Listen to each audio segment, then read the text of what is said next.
Operational technology, or OT security, has become a critical concern as organizations increasingly recognize that risk extends far beyond the traditional IT system.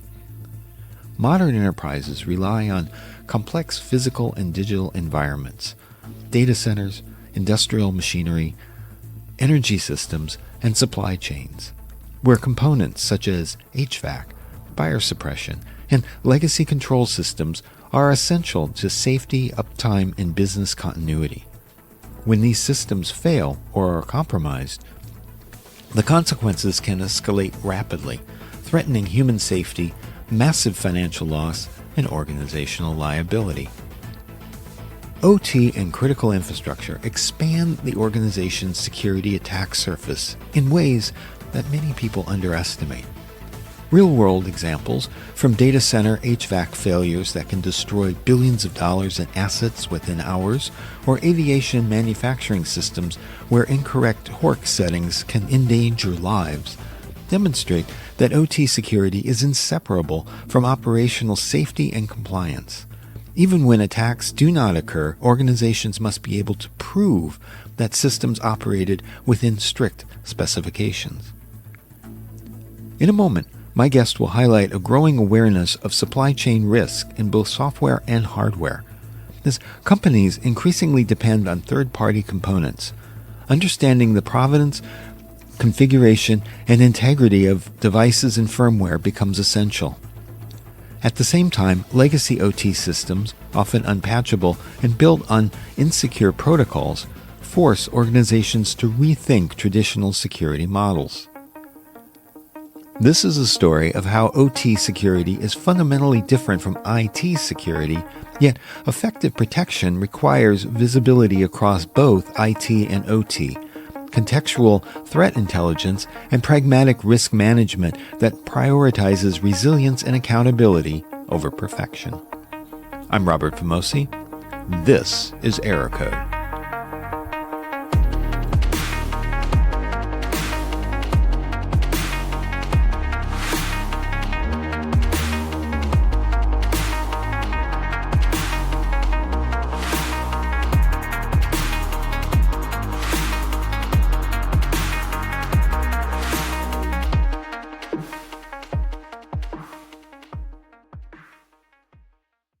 I'm Eric Durr. I'm the Chief Product Officer at Tenable, which is a security company. Tenable is really focused on exposure management, which is taking all of the different risk areas in your enterprise. In this case, we're going to talk a lot about OT and help organizations manage the risk both within that specific domain, but also across their whole estate so that they're as protected as they can be. So before we started, Eric mentioned that Tenable has a position on OT, and I'd love to hear that. My point of view of this personally, and I think Tenable's point of view, are consistent in the sense that I think there was a time period where most OT was fairly isolated, both, air-gapped, fairly not simple in the sense of there are lots of complexity in OT, but kind of not a lot of interconnectivity into the IT systems, not a lot of touch from people that could bring risk into that environment, usually a standalone team that's dealing with that in the organization. And it's not that that never happens when we talk to customers these days, but it's sure a lot less common. It's much more common that you've got a mix of OT and IT devices in the environment. You've got more and more interconnectivity to the corporate network, the cloud, all, permutations of that, and more people who have access to those environments in various ways, which can bring new risks and things like that. So, as that reality changes, I think that our point of view is you got to think differently about how you secure that. And, there's, I'd say, a point of view that let's just think about you've got an OT program and system and set of tools, and you've got an IT system and set of tools, and you got a cloud system and a set of tools. And, we're pretty far on the extreme of saying that's a bad way to think about the world. Right. The world is way more interconnected than that. And attackers, of course, don't care how you've organized your security team. They don't care. They'll go after the weak spot wherever it is, whether it's a weak spot in your organization or a weak spot in your environment. And so we care deeply about the OT domain, and there is a bunch of depth you have to have in, all the weird arcane things of HVAC systems and controllers and this and that and the other thing. And at the same time, we kind of think you got to take a blended approach to this to actually secure your enterprise.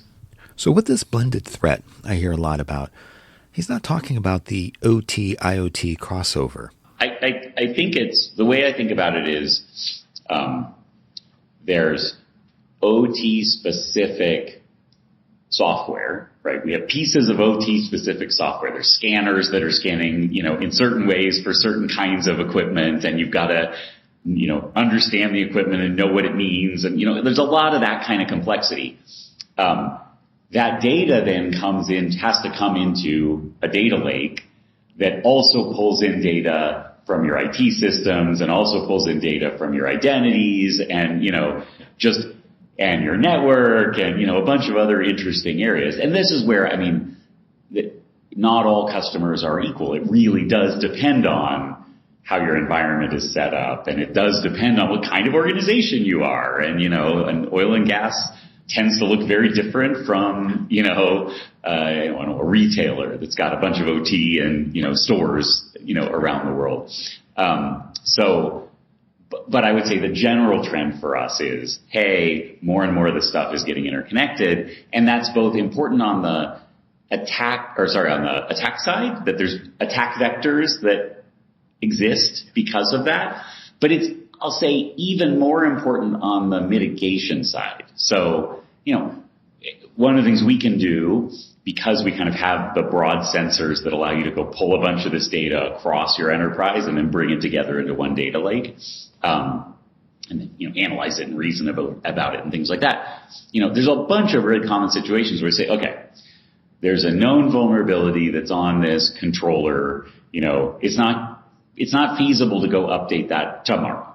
It's going to go down for service 3 months from now or 6 months from now or whatever the normal window, or maybe never in some cases. It may never have a planned update. But if we understand the interconnection, you can say, hey, is there a networking change we could make? Or is there, is the risk exposed because of a privileged identity? Can you very easily go tweak that privileged identity to restrict the attack surface?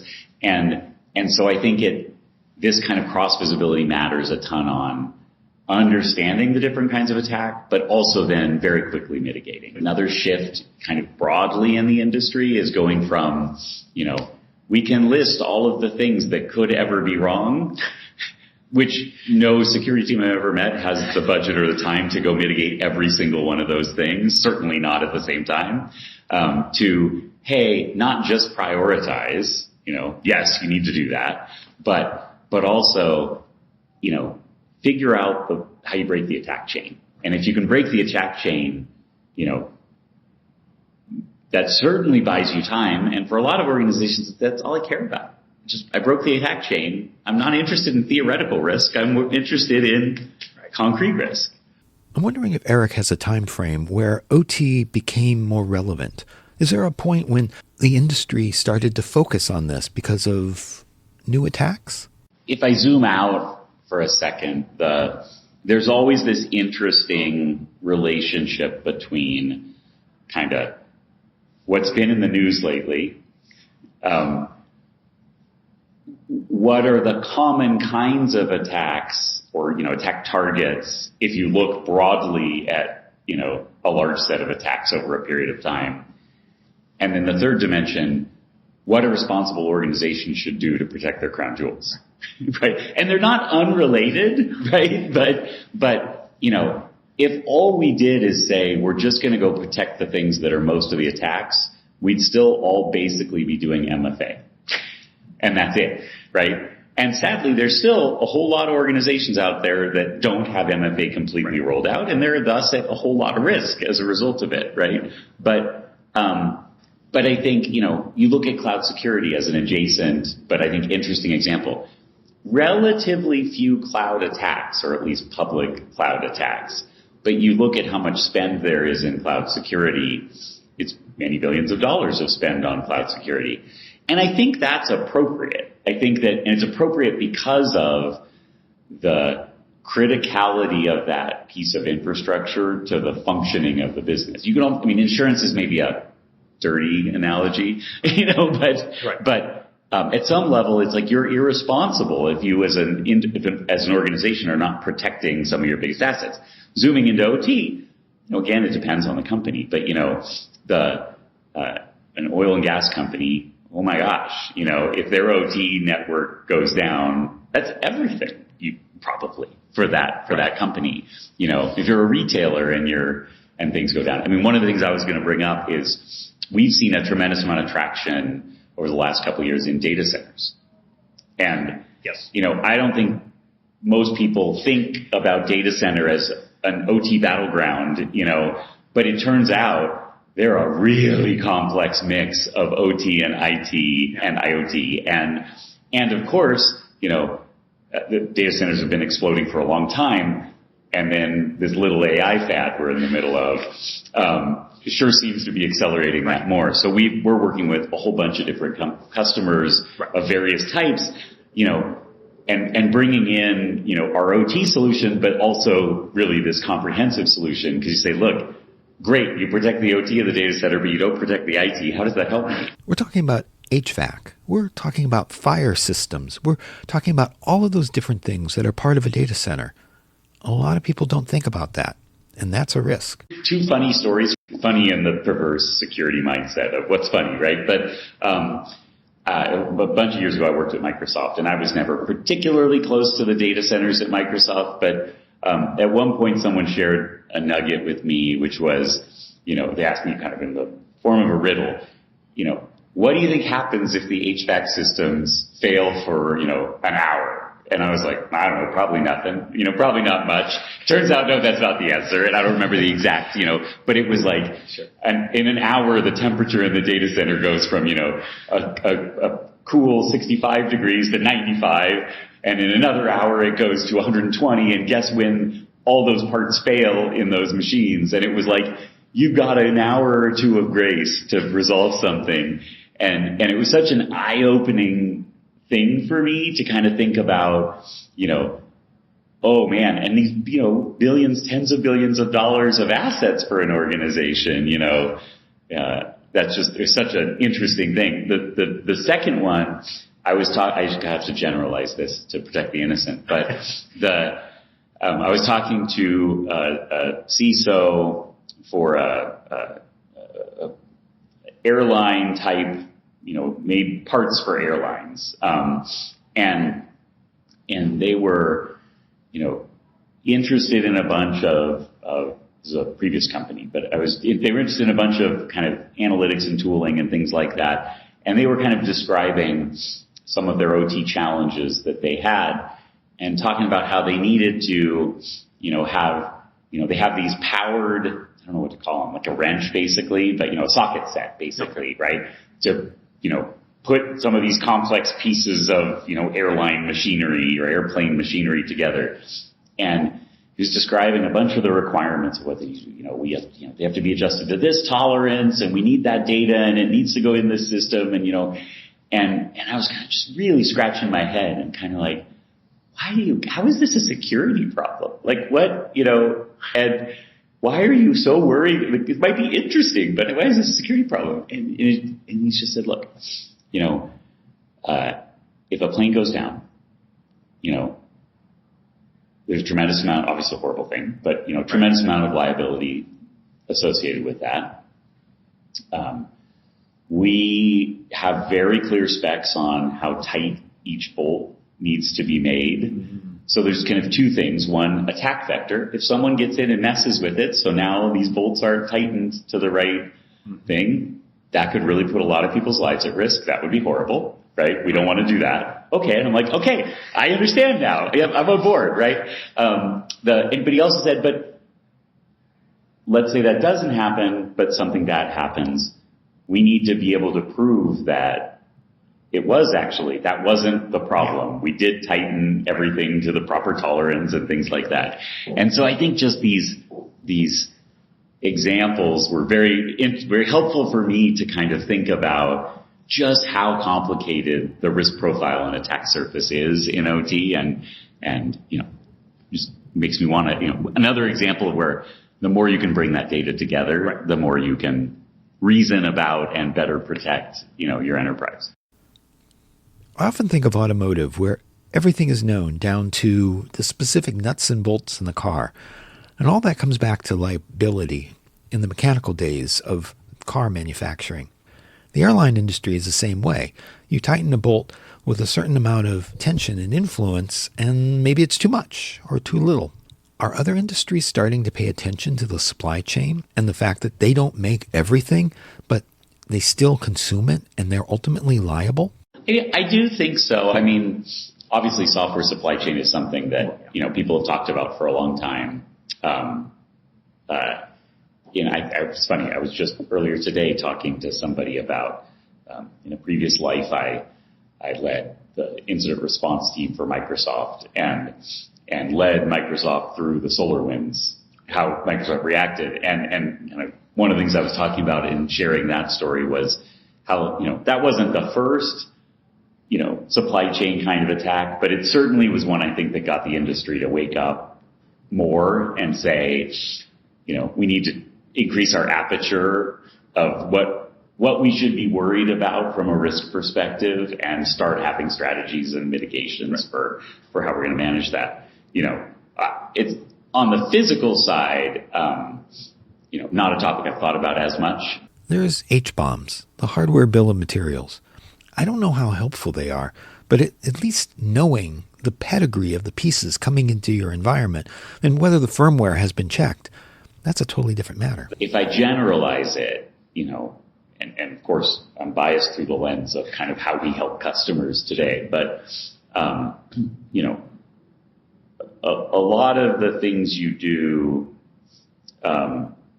in a good security program also provide you some protection from just failure of one sort or another. I mean, maybe a weird example is if you have a good backup and restore plan that maybe you put in place because you were worried about identity takeover, that can also help you in a whole bunch of other circumstances, including just catastrophic failure that has nothing to do with, could be a hardware failure that creates catastrophic failure. But I do think that, you don't get perfect protection from that. So you do have to reason about how much, where are you putting your money and what threats are you trying to mitigate, right? So in the OT space, or in general, critical infrastructure, there's 16 different areas. We've mentioned oil and gas. We've mentioned aviation. Where are some of the more interesting stories for OT coming from these days? At some level, I would say, just like I tell my children, I love them all equally. I think I have to say that I love every aspect of critical infrastructure equally. Certainly we've seen a spike in data centers, I already mentioned. We've seen a spike in kind of retail, warehousing, kind of, again, a place where you have a whole lot of automation, whole lot of a mix of OT and IT kind of stuff that people, and very central to that business. So something that they really feel like they have to have a really good strategy to protect that. We're doing a lot in energy. So one of the things, as an example, we have a partnership with Siemens Energy where some of our solutions for OT protection kind of come as part of the various controllers and things that they sell. And so we've got some good traction there. But, it's each one of these aspects of critical infrastructure, has some stuff in common and then some unique stuff that you have to worry about. And so, Right. And so what you are implying is your solution is kind of security controls for the existing OT equipment. Because legacy OT, lots of problems there. Maybe open protocols that were never intended, or maybe the protocols don't even exist because of resources. I think that the way we think about the world and our part of helping the world is giving you the broadest and deepest insight into places you're exposed and prioritizing those exposures so that you can spend your energy wisely, and wherever possible, giving the best, I'll say, advice on how to mitigate that, right? Again, I gave the example of the, thing that's hard to update. A more extreme example is the 30-year-old HVAC, that the manufacturer is out of business, but the thing's still working great, probably has 20 or 30 more years of, why would you replace the thing? And yet, if there's some risk there, and we all have heard these stories and know about these issues, if you can recognize that exposure, understand, and if it's unreasonable to directly mitigate the core issue, you can just say, I'll design my security perimeter so that I've got, the right controls, then, it's not perfect, but, people are running businesses. They're not trying to build perfection. They're trying to be responsible and manage to a budget and all that good stuff. So what Eric's implying is that his solution is kind of a security control for existing equipment, because legacy OT, well, there are lots of problems with retrofitting those. There may be protocols that were never intended to be open, or protocols that didn't even exist because of the resources. It's a mix. There's certainly, and some of this is a shift. So a couple of years ago, we started this shift to say, prior to that, we kind of thought about these different pieces as relatively standalone. We do some OT security stuff, we do some identity security stuff, and then about 2.5 years ago, we said, yes, we do those deep things, but we also see that there's this need and these issues if you don't bring this stuff together. So that's why we launched Tenable One back then with a vision of bringing this data together, and then we've been hard at work at, making that better and better. The one thing that's new this year, and we just announced a couple of weeks ago, which is an important piece of the puzzle, and I'll tie back, is we announced that Tenable has a philosophy of being an open platform, and because we recognize that really the data you need is much broader than any one company is ever going to provide, and so you need, in some circumstances, data coming from endpoint or coming from the network firewall or coming from, your human capital management system like a Workday or something like that. And so we've built a bunch of partnerships and integrations with, the popular providers. We just announced a milestone of 300 integrations, and of course we have more to do. But so tying it back, the thing that we really think about is, how do we make it easy for people to stitch this information? And in some cases, someone says, I have an OT problem. I hear you have an OT solution. We'd like to talk to you about it. Okay. And we say, great. In a lot of cases, we connect with an enterprise and they say, I know about you, Tenable, for one area, often vulnerability management, which is, of course, the thing we've been doing longest, right? And then we say to them, hey, tell us about your overall security program. Like, what are you, where do you have problems? Let's see if there's other places we can help.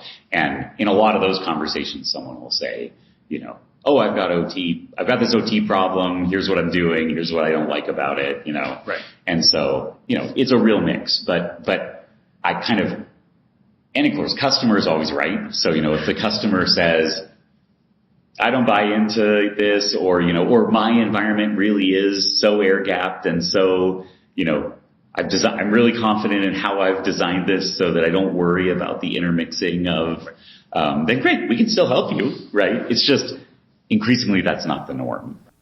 So again, I'm wondering if Eric's seeing an uptick in OT interest. And if not, how do you introduce that into a conversation? Or are they bringing it up in the conversation today? Kind of obviously there's two categories. There's the people who don't have an OT security program or set of tools today, and there's still a lot of that, right? Right. Which is a little surprising to me, but it is what it is. And so there's a sometimes an education component of, hey, here's how to think about it, and here's depends on where they are in the thought process of that. And then there's a lot of cases where people say, hey, I have this tool. Here's what I'm struggling with. Can you help me with that? Because it doesn't do OT? It can be both, right? Okay. Yeah. Coverage of, certain systems,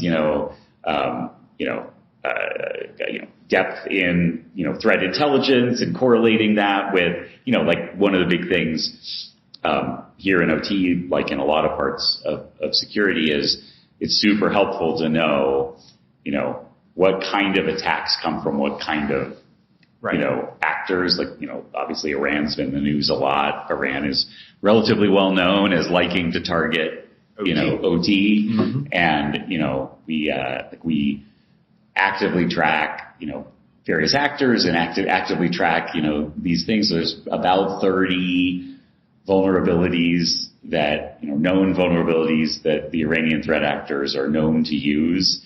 And, and so we have that data and bring that data into the product experience and contextualize it for the customer. And, shockingly, but not shockingly, a whole lot of, a bunch of these vulnerabilities have been known for a long time, but still you go into a new customer environment and, run the analysis and, here's a bunch of things that, you probably should go take care of, We also have a surprising amount of, I'll say, relatively basic misconfigurations that we see where, it's not uncommon that we'll go into an environment, run a bunch of scans, as we're working with a customer and find, a few, open connections to the internet or a few, overly permissioned roles or things like that. And so, it's sad that some of the basic things are still pretty prevalent, but, at the same time, it's a real problem. We can help people with it. And, I kind of think one of my thoughts about security overall is, a lot of what we're trying to do is make the bad actors work harder. Yes. And actually changing the economics of cybercrime is a super legitimate way to decrease the overall impact to the world, right? So it sounds like they're saying they have an OT problem, but in the abstract. There are some very distinct differences, and one we already talked about. Some assets cannot be patched, right? Right. There's not really an example like that in the IT environment, or at least not a common example like that, whereas it's pretty common in OT deployments we do that a customer will have some asset or set of assets that just, it's impossible to patch it. And so I think that, a lot of it carries over, but I don't think it's universal. And this is where having kind of the right mix of, expertise in an organization and, that is helpful. So would Eric say that OT security has to be different in some ways? In other words, if I've got an IT security program, I can think, well, I can just bridge that over to my OT environment and I'm set. But no, you really have to look at OT as having unique value. So on the one hand, we can say that IT and OT can work together, that they're not that different. On the other hand, solutions here have to be very unique because of OT being slightly different. That's not unusual in the world of security. I think it may be, in a way, OT is newer in the psyche of the average security person, or, even if you look at, is there an OT security program, and does it report to the CISO? Right? Right. That's, I think, been shifting over the last few years, where maybe 3 or 4 or 5 years ago, a whole lot of companies didn't have an OT security program. They might have an OT maintenance, but it wasn't a dedicated, we're thinking about security. And even if they did, it was relatively rare that it reported to the chief security officer. And of course, these things are, there's no gross generalization, but I would say in general, it seems now like it's more and more common that, if you have a significant OT, piece of your business, that you're going to have at least a small team of people who are worried about this. And more often than not, they'll report to the CISO. And I think that's really good. I think it's healthy that that's happening. But my point is that that's newer, whereas, we kind of take for granted that in a security team, again, at a complex organization, you need a networking expert, and you need a data analysis expert, right, and you need a cloud expert, and you need, you do need that expertise, right? To help design your program, to help think about what's common, what's not common. And so in that way, I don't think OT is that unusual. I think it's kind of the norm that these really complicated areas of technology need and deserve some expertise. Eric just said OT maintenance, which I think is a common perception that it's, oh, the actuator broke and burnt out and now we need to replace it.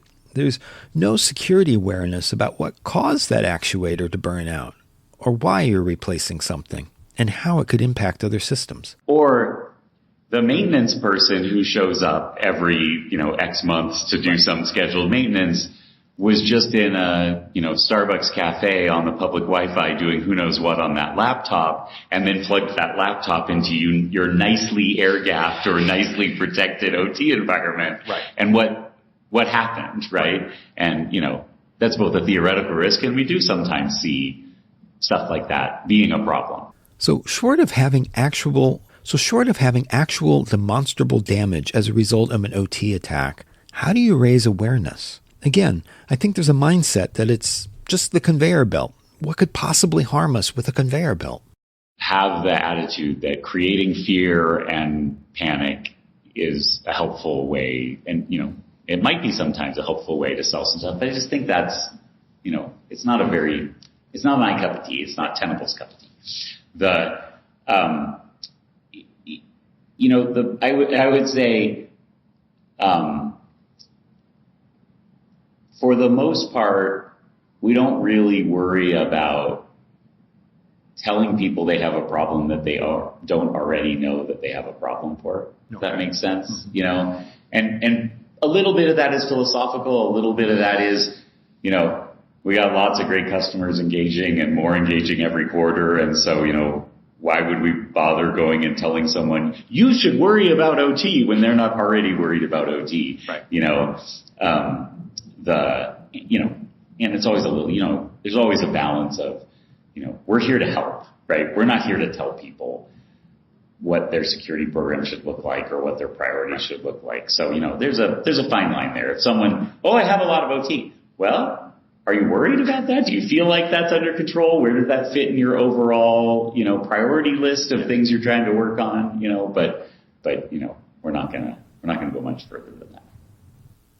One thing we haven't discussed is the involvement of state actors in OT attacks. I'm seeing OT as the new low-hanging fruit for state actors. They know the networks are fairly robust.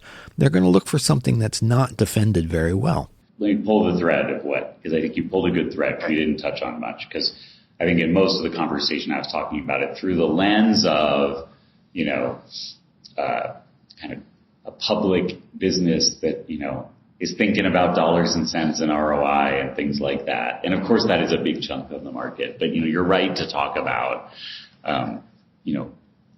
more narrowly focused on critical infrastructure where of course there are still budgets and there's still reality of you can't do everything and you need to make trade-offs. But there's also the existential threat to real safety and real human lives and, national security and, a bunch of other stuff like that. I do worry about that, right? I do, I think the good news is that the better the tools get and the better, the understanding of how to secure these kind of environments get, it democratizes the solutions to an extent. Mm-hmm. And so, I don't think there's a meaningful set of differences between how you secure, a water district and how you secure, an oil field. Right. Yes, there are individual specific differences, right? But I think, the same core things of, do you have an accurate inventory of all the things that you're trying to protect? Do you understand the potential vulnerabilities of each of those things? Do you understand the intersection of how those interact with each other? Do you understand identities and network? All those things are kind of the same elements. And maybe one thing I also haven't touched on enough is how critical it is that it's all dynamic. And because the threat landscape is changing all the time, the understanding of vulnerabilities is changing all the time, but also your infrastructure is changing all the time. And, whether it's from plant maintenance or a part failing, or something changing, like there's just a million reasons why, it's dynamic and, certainly kind of our design pattern is built towards near real-time everything. Right. And so, and certainly what customers ask us for, they ask us lots of questions about, if something happens, how long until I know about it, and so I think that's an important dimension to the problem as well. Just, this isn't just once a month I'm going to take a look and then see what I need to do. Right. It really needs to be, running all the time and, with the right triggers and thresholds and people who are paying attention and stuff. Since I've got an expert here, I've heard a lot about potential ransomware of, elevators and very specific niche OT systems. Is there any evidence of that? Or is that just theoretical and hearsay? I have not heard of actual attacks. I would say generally with ransomware, it's one of the hardest things to get great data on because people don't tend to the people who pay ransoms tend to go to great lengths not to tell people that they paid a ransom. Right. And so, but yeah, I'm not aware of any. I think if you generalize it though, you could say another element in a good solution here is recognizing that not all assets are equal. Right.